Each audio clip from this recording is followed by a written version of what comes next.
Boston. Besides avoiding the overstated acrimony and understated hassle of an arbitration hearing, the Red Sox on Friday arrived in a potentially helpful position for the rest of their offseason.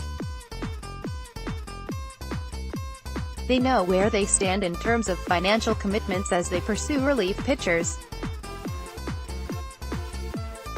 By settling on a salary with all their arbitration-eligible players, the Sox have cost certainty.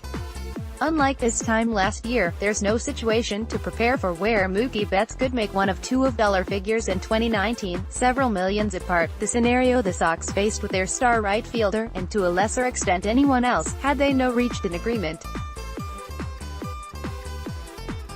Betts, the reigning American League MVP, will in fact make $20 million in 2019, a record for a player arbitration eligible for the second time, but by settling on a figure with all 12 players, a few were already handled earlier this offseason, leaving 9 to be made official on Friday. The Sox also know how much daylight they have, roughly, between their current payroll and the highest luxury tax threshold of $246 million.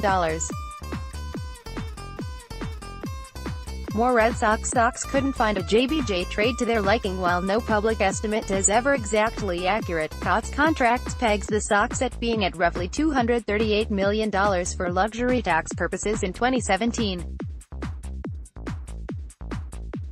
The salaries the Sox settled on Friday keep that number in line, going by the Cots estimate. Average annual value is what matters in luxury tax calculations, not the actual salary that year. Is it the end of the world if the Sox surpass the highest luxury tax again in 2019, as they did in 2018? No. It might even be likely, given the state of their bullpen. But whatever the case ends up being, any negotiation they undertake from here on out is a little easier for them, because there's no surprises waiting on an arbitration case yet to be settled. The optics of avoiding any hearings are good for the Sox. There was a little hubbub in the fan and media sphere last year when the Sox and Betts went to an arbitration hearing. The notion was that the Red Sox, who have long a track record of almost always settling with a player before a hearing, were essentially angering their best talent needlessly. In reality, the Sox were playing along with the system. Betts won his case, life went on.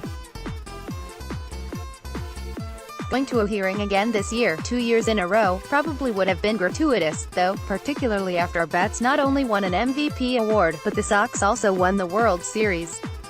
Click here to download the new My Teams app by NBC Sports. Receive comprehensive coverage of your teams and stream the Celtics easily on your device.